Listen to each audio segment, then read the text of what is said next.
The untrained eye, it's like somebody might look and say, gosh, they only got two guys who can score. Why can't you just stop those two guys? Instruct your guy. You got to, I mean, you don't point to it that way, but the question is, can those two guys beat you, right? And our big thing was to take away their threes. I think, Isaiah Mbeg and Tybo Bailey are elite shooters, and that was our big thing. I mean, and Jordan Riley is a fantastic player.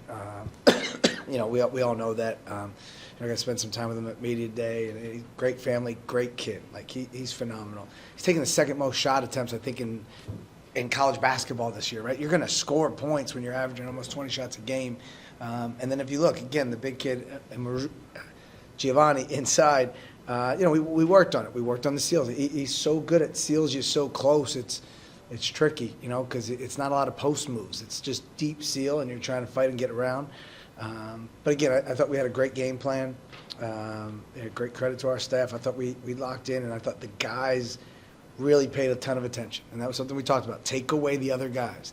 When you play a guy that's a high-volume scorer, right? We had Jamal Mashburn Jr. last year. He's going to find a way most games to get his number. And then, can you take away the other guys? And if you can't take away those guys, then that's when you get beat. So, again, I thought we did a pretty good job. I thought Jordan made some tough shots. He gets downhill. We know how good he can be. But in the second half, they were really good. And we got to be better. Our second half defense wasn't where we need it to be. I know ECU ranks second in the conference in allowed three-point percentage, and it seems like they do that by overloading pick and roll, especially Jordan. How do you think Jordan navigated that for the team overall? I think the passes out of the short ones. Yeah, I think I thought we had a good little span of it, and then I thought in the second half we had a little bit stagnant. And when you got a guy that again, we talked about this every game. Guys love playing with. He had 5 assists, 2 turnovers tonight. He's going to find you. So we talk a lot of time. You got to keep moving. I thought there were some possessions in the middle of the second half where we just stopped moving and we were watching. And that's what we talked about the timeout. Hey, keep moving. Like even hey, the initial action breaks down. Get a cut, 45 cut. Get a go screen. Keep moving. And I thought we did that to end the game. And with their impact, it seemed like you kind of diversified Jordan's usage. Like there was the first play at the beginning of the game, and Jordan kind of filed 12 those 2 screens with Darian and Kevin. How is it important to kind of diversify with this look, considering how much pick and roll Jordan runs? Yeah, no, it's great, right? Those 3 guards have the ball in their hands a lot, right? And it's, Aiden DeBison gets too early, doesn't have his best game, and you need guys to step up. And I thought Swish Gilliard was great, did some big time things, missed some open shots, but great looks, right? We live with those shots. He works in the gym all the time. Cam, I thought, was great in the first half. I know he didn't get in the second half. I thought he was great. Anytime we can get our guys fully healthy, that's what we try to do. So we got some time here. Those guys just had a week to prepare for us, right? They had their bye week already, so they already had a full week. If you look, Delorier hadn't played in however many games, but we knew him from last year. Dimitri Gardner, right? He got there on December 27th. Luckily, our guys were familiar with him. We had a secret scrimmage against Fordham. He was on the scrimmage versus Fordham. A little confusing how you're on the scrimmage versus Fordham and now you're on the scrimmage versus ECU. But again, they had a week, and I thought they had some really good stuff. I thought they really fought in the second half. And we got to be a little bit better in certain little areas that we'll clean up. Now we get some time to get healthy and get ready for our next game.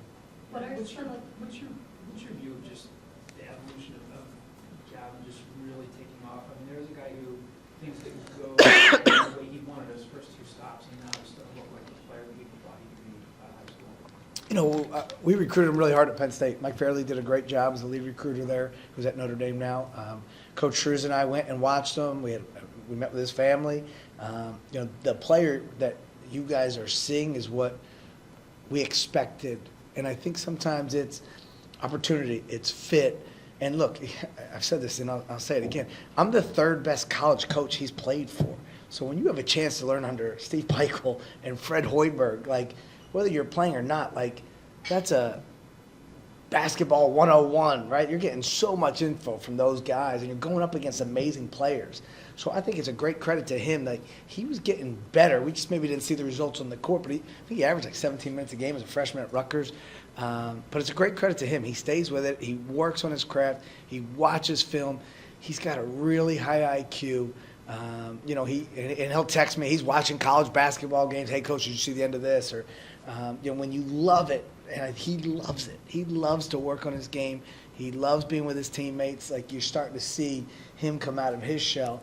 And again, I think it's confidence. Last game, he's 1 for 7, I think, at the half, and we saw what he did. Our guys believe in him, and I think when you have that belief in your locker room that the 15 guys believe, sky's the limit. Coach, right before the 7-game streak, you guys had 3 losses in a row. What changed or what clicked for this group when y'all played Georgia in court to start that win? I always want to bring up the negative. Remind me of the. I'm kidding. Listen, the shot versus St. Joe's was painful. We all know that, right? It was really hard. Our message immediately after that game was this shot will not define our season, right? And I thought we played great in that second half. And I was really proud of our effort. I thought we really fought. I thought we guarded. I thought we took good shots, right? And nothing really changed. I didn't love the way we guarded in Florida, right? I think that was something we knew. 3 in 3 days is really hard. Then you come back and you go at Villanova, top 20 team in the country. That's a tough stretch of games. But our guys stay stoic. We don't change. We don't practice different after a win than after a loss. It is the same. This is our standard. This is what we're doing. And whether you're up 40 or down 20, it doesn't matter to us. There's a standard here at Temple. That's what we're going to hold to. And I think we just believed in that. And I thought, I thought we played some really good games before going to Florida. Look at Hofstra. Hofstra's playing great. You look at Princeton. They're getting healthy. They had a big win to start their conference play. We played some really challenging teams. But I think our guys stay the course, and it's them. It's that locker room. These guys enjoy being around each other. They're happy. They celebrate each other's success. They're happy for other guys when they play well. They're not mad they didn't. They're happy we win. They're happy for their teammates. And you mentioned American Championship game. You're on this win streak. How are you going to build a winning culture at that time? Yeah, I think it's already started. I think it starts with having great leadership. Right? It starts with having a great president, right? President Fry, right? You have a great athletic director, Arthur Johnson. It starts at the top, and it all works together. And then it comes to our program, and it's, hey, this is the standard. And it might sound a little cliche, but we don't really use certain terms anymore, culture, because to me, culture is a group of people that stay a while, and then a couple little parts change, right? The standard is, hey, this is what we're going to do. And our 4 returners are huge. Connor Gall holds guys to the standard. Right? You don't see him out there a lot, but he does. He's a 4-year guy in our program. So it's a great testament. Our players have been fantastic. We enjoy coming to work, and I think my staff is phenomenal. I think they prepare the right way. They spend time with our guys. They get to know them on a personal level, which is huge. Hey, you mentioned the locker room. I don't want to disparage or compare, but compared to your first 2 teams, is this locker room different? Yeah, I think each one's a little bit different, right? The first year you take over a program, I think everybody in that locker room, there's a lot of new guys. They're trying to learn me and their teammates and our staff. Last year's team, I thought was really connected, and I think, we had some injuries and things of that nature, but I thought those guys were really connected. This group, I think they hang out a lot.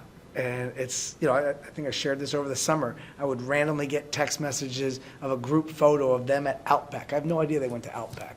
And they're just like, hey, family dinner. And then I got invited to the last one because I think they wanted me to pay. And I told them, no, compliance. It's an issue. Dan knows, can't do it.